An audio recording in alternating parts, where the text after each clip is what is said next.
बिस्मिल्लाहिर्रहमानिर्रहीम। अस्सलाम वालेकुम नाज़रीन, मैं हूं शहजाद मिर्ज़ा। आप देख रहे हैं हमारा यूट्यूब चैनल एक्सपोज न्यूज़। नाज़रीन, जना आसिम मुनीर साहब चीफ ऑफ आर्मी स्टाफ 29 नवंबर को 2022 को आपने चार्ज लिया स्ट्रिक्टली, और उसके बाद उन्होंने अपनी पेशा वाराना जो ड्यूटी है वो अंजाम देने शुरू की। सियासत से उन्होंने करारा कशी का ऐलान किया कि हम सियासत में नहीं आएंगे। और दूसरा ये है कि उन्होंने जो फ़ौज के अंदर तब्दीलियाँ शुरू की हैं और जो रूल एंड रेगुलेशन बना रहे हैं वो तो काबिल दीद हैं। अगर उन पे अमल दरामद होता है तो वो काबिल दीद हैं, क्योंकि कल जो है वो गुजरा हुआ कल जो है उसमें उन्होंने कल मुलाकात की है सऊदी जो सफारतकार है उससे, फिर यूएई के सफारतकार से उससे मुलाकात की, मुबारकबाद के पैगाम दिए उन्होंने सफारतकारों ने। और जीएचक्यू में मुलाकात हुई है तो उन्होंने इस चीज़ पे DGISPR जो अहमद शरीफ साहब हैं वो भी शायद वो भी काम कर रहे हैं, शुरू कर रहे हैं काम, मगर ISPR को उन्होंने एक हदायत जारी की है, कोई भी खबर, मेरी खबर जो है आर्मी की जो खबर है वो सिर्फ जो है वो ब्रेकिंग न्यूज़ नहीं बनेगी, किसी भी चैनल पे ब्रेकिंग न्यूज़ का ऑर्डर नहीं जाएगा। वो जैसे एक रेगुलर न्यूज़ है वो ऐसी ही न्यूज़ जाएगी, उस पर कोई ऐसी नहीं होगा कि फौरी तौर पे आप फ़ोन कर दो, ये फौरी तौर पे खबर चला दो तमाम चैनल्स को, तमाम रिपोर्टर्स को, ये बता दो जी ये खबर ब्रेकिंग न्यूज़ बना दो। तो ब्रेकिंग न्यूज़ का सिलसिला जना आसिम मुनीर साहब ने ख़त्म कर दिया है और ISPR को हदायत की है कि आप सिर्फ फ़ौज के तर्जमान रहना है, आपने किसी चीज़ की तर्जमानी नहीं करनी, फ़ौज की तर्जमानी करनी है, मुल्क की तर्जमानी करनी है। इसके अलावा किसी चीज़ की तर्जमानी नहीं, ना किसी बंदे की करनी है, ना किसी सियासी पार्टी की करनी है, ना किसी रहनुमा की करनी है। आपने सिर्फ करनी है तर्जमानी पाक फ़ौज की। पाक फ़ौज के दरमियान जितने भी काम होंगे तो वो उसकी तर्जमानी ही सिर्फ करेंगे, इसके अलावा कोई और काम नहीं करेंगे, ना किसी और की तर्जमानी करेंगे। क्योंकि जनरल मुनीर जो आसिम मुनीर साहब हैं इनके बारे में अरशद शरीफ साहब ने भी बताया था, मरहूम अल्लाह जन्नत नसीब करे, शहीद अरशद शरीफ साहब ने भी कोई एक ट्वीट किया था कि बल्कि इन्होंने एक प्रोग्राम किया था जनाब आसिम मुनीर साहब पे। ये बहुत अच्छे कॉम्पिटेंट आदमी हैं और काम से काम रखते हैं, कम गो हैं, खूबसूरत इंसान हैं और पेशावर सिपाही हैं। अगर यही मामलात हैं इस तरह जैसे अरशद शरीफ शहीद ने बताया था कि इस वो तबीयत के मालिक हैं, तो यकीनन वो पाकिस्तान की मुसल्लह फ़ौज के लिए बहुत अहम किरदार अदा करेंगे और वो कोशिश भी करेंगे कि जो पाकिस्तान के अवाम और फ़ौज के दरमियान खलीज पैदा हुई है, जो नफ़रत पैदा हुई है, जो इस किस्म का कोई काम हुआ है उसको ये ख़त्म करेंगे और अवाम को फ़ौज के साथ दोबारा जोड़ने की कोशिश करेंगे। क्योंकि आसिम मुनीर साहब DGISI भी रहे हैं, इसके अलावा DGMI भी रहे हैं, कोर कमांडर भी रहे हैं, काफ़ी तजर्बा है, पेशा वाराना सलाहियत में बहुत ज़्यादा तजर्बात रखते हैं अपनी। क्योंकि ये कुछ अफसर आते हैं ड्यूटी करने, कुछ अफसर आते हैं अपना फ़र्ज़ निभाने, जो फ़र्ज़ निभाने आते हैं वो बेहतर कारकर्दगी अदा करते हैं बनिस्बत नौकरी करने वालों से। नौकरी करना आसान है, फ़र्ज़ निभाना मुश्किल है। कि जनाब आसिम मुनीर साहब फ़र्ज़ निभाने वाले अफसर हैं, तो यकीनन अवाम ने बहुत सारी उम्मीदें लगा के रखी हुई हैं।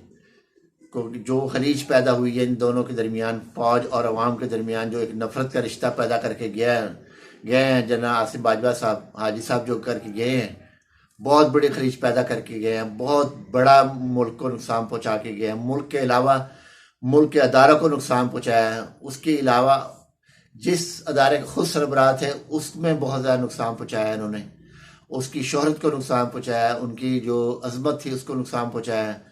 लोग अब जो फ़ौज की गाड़ियाँ गुजरती थी लोग उनकी तरफ देखने के बजाय नफरत का इजहार करते थे, जबकि उनका कोई कसूर भी नहीं था, वो तो सिपाही हैं, वो तो लड़ने के लिए तैयार हैं।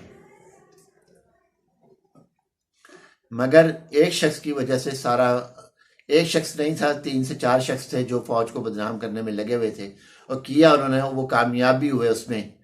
तो नाज़रीन, ये जो जनाब आसिम मुनीर साहब हैं तो ये यकीनन बहुत ज़्यादा चेंज लेकर आएंगे और ISPR को महदूद भी करेंगे। उसके अलावा ISPR का जो ओहदा उसको भी महदूद कर रहे हैं, क्योंकि अभी तो मेजर जनरल आ रहे हैं, अहमद शरीफ साहब आ रहे हैं तो उसके बाद जो अब उन्होंने कहा है कि ब्रिगेडियर रैंक का होना चाहिए DGI SPR, तो वो भी यकीनन ब्रिगेडियर तक लेकर आएंगे, कोई उसमें भी तरमीम करेंगे, अपने जो अदारे हैं इनके, अपने फौज में अपने जो इनके रूल एंड रेगुलेशन है उसमें भी तरमीम करवाएंगे।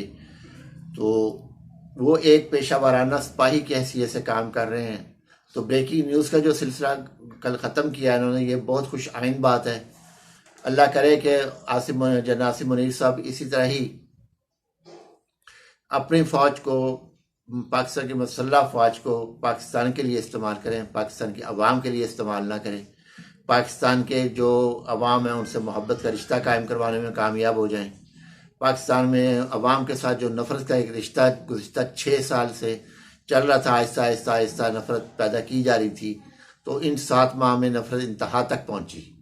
जिसको चाहा हाजी साहब ने उठवा दिया, जिस सहाफ़ी को चाह उठवा दिया, जिस पार्लिमान को चाह उठा दिया, जिसके खिलाफ चाह FIR दर्ज करवा दी। 27 से ज़ायद FIR आसिफ सवाती साहब के खिलाफ दर्ज करवाई। फिर खान साहब के खिलाफ, जो कि दुनिया का फेमस तरीन इंसान है, पर्सनैलिटी है, बल्कि इंसान तो हैं वो बहुत अच्छे इंसान हैं, और पर्सनैलिटी जो एक हैं दुनिया में उनको तस्लीम किया जाता है, और इनकी ईमानदारी पे बाकायदा खबरें भी बैनुल-अक़वामी मीडिया में चली हैं। आज तक ये कुछ इनके खिलाफ ला नहीं सके, सिवाय हमारे सियासतदानों के अलावा कोई इनका खिलाफ कुछ कर नहीं सका। जबकि कल जो वाक़या पेश आया मलक रियाज का, कि 10 साल के लिए बरतानिया में पाबंदी लगा दी, हमारी अदलिया कुछ कर नहीं सकी, इसलिए कि मलक रियाज हैं। मलक रियाज के खिलाफ तो ये बोल नहीं सकते, अदलिया बोल नहीं सकती, क्योंकि प्लॉट दिए हैं सबको। मगर बरतानिया ने पाकिस्तान की ज़मीन लेके 11,000 एकड़ जो है इन्होंने, जो थियाई है गैर कानूनी तौर पे थियाई है, कब्ज़ा किया बल्कि उसके ऊपर। तो बरतानिया गवर्नमेंट ने इनके ऊपर पाबंदी लगा दी है कि बरतानिया में ये नहीं जा सकते, और इनके पासपोर्ट पे पाबंदी लगा दी, इनके बेटे पे पाबंदी लगा दी, 10 साल के लिए पाबंदी लगा दी है। तो ये तो हालत की है हाजी साहब ने मुल्क की, बजाय कि जिन लोगों को इनको सज़ा देनी चाहिए उनको छूट दे दी, जिनको छूट देनी चाहिए उनको शिकंजे में लेकर आए हैं। ना इनको सहाफ़ी बच्चा है, ना इनसे कोई शहरी बच्चा है हाजी साहब से, ना कोई इनसे पार्लिमान बच्चा है। क्यों नहीं अपना जो उसको गिरफ्तार किया, मौलाना फजल रहमान को गिरफ्तार क्यों नहीं किया, जिसने वाज़ह तौर पे कहा था 14 अगस्त को कि ये हम पाकिस्तान को मानते नहीं हैं, ये गद्दारी नहीं थी। नवाज शरीफ को गिरफ्तार क्यों नहीं किया, क्योंकि ये विकेट की दोनों तरफ खेलने की कोशिश कर रहे थे, जिसमें ये नाकाम भी रहे हैं। हाजी साहब ने जितना मुल्क को सत्यानाश किया, मुल्क की मैशत का जो बेड़ा गर्क हुआ है, इसके तमाम तर जिम्मेदारी जो हाजी साहब पर है, पॉलिटिशियंस पर है। पाकिस्तान की एयरफोर्स के तैयारी के ऊपर एक मफरूर आदमी NR-2 लेकर आया और उसकी तमाम जो करप्शन केसेस ख़त्म कर दिए साठ डार के। आज उसने साठ डार ने आज 2 दिन कबल कह दिया जी मैं 200 से नीचे डॉलर नहीं ला सकता। ये सारे कारनामे हाजी साहब के, अच्छे खासा डॉलर जो है नीचे जा रहा था। जब खान साहब की गवर्नमेंट थी 178 रुपये में डॉलर था, आहिस्ता आहिस्ता और नीचे जा रहा है, 5 पैसे 10 पैसे नीचे जा रहा था। तो लाजमी अगर आज तक गवर्नमेंट रहती खान साहब से काफ़ी बेहतर डॉलर नीचे जाता और मैशत पाकिस्तान की बहुत ऊपर जाती। पाकिस्तान की मैशत का इस वक्त 0.2 पे है मैशत पाकिस्तान की, ना एक्सपोर्ट है पाकिस्तान की, एक्सपोर्ट बिल्कुल बंद हो चुकी है। और तमाम चीज़ें, ये जितना भी नुकसान पाकिस्तान को हो, तमाम तर जिम्मेदार हाजी साहब, उनके अहलकार जो साथ उनके मिले हुए थे वो हैं, और लाने वाले जो हैं, जो जिनको ये लेकर आए थे हाजी साहब, तमाम तर जो है जिम्मेदार ये लोग हैं, और सबसे ज़्यादा इनके लाने वाले हाजी साहब हैं, और हाजी साहब के साथी हैं।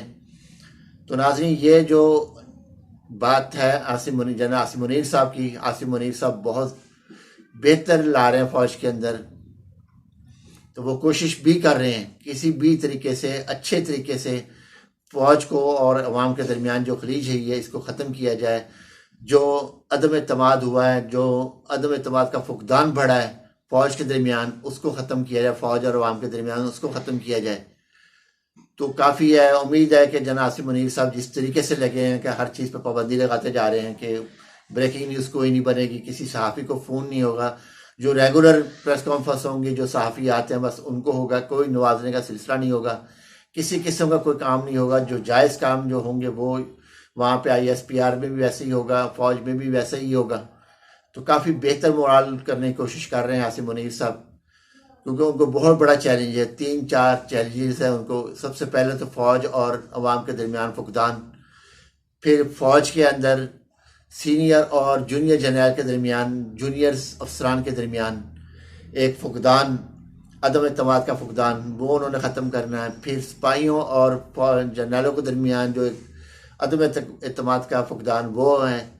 फिर सरहदों की पासबानी है इनके दरमियान, जो अब भी जो जब इन्होंने चार्ज लिया उसी दिन टीटीपी ने कहा था कि हम पाकिस्तान में कार्रवाइयाँ करेंगे, वो बहुत बड़ा चैलेंज है उन जिसमें उन्होंने एक कार्रवाई कोयटा में भी की भी है। टीटीपी पाकिस्तान जो है, तहरीक तालिबान जो पाकिस्तान बनाए हुए हैं, पहले तो इनका नाम बदलवाना चाहिए, इनसे इनको कहा जाए टीटीपी पाकिस्तान बदला जाए नाम, तो पाकिस्तान का नाम हटाया जाए, इनके दहशतगर्द तंजीम के साथ से नाम हटाया जाए, जो भी नाम रखें भारत पाकिस्तान का नाम वहाँ से हटाया जाए। तो इस पे भी जनाब आसिम मुनीर साहब को बड़ी तवज्जो देनी चाहिए कि नाम हटाया जाए फौरी तौर पर। तो इस तरीके से जो चैलेंज है, बहुत सारे चैलेंज छोड़ के गए हैं हाजी साहब। खुद तो वो निकल जाएंगे बेल्जियम, मगर यहाँ पे मुल्क को तबाह करके चले गए। नाज़रीन, वीडियो अच्छी लगे शेयर करें, लाइक करें, हमारे चैनल सब्सक्राइब करें। शुक्रिया।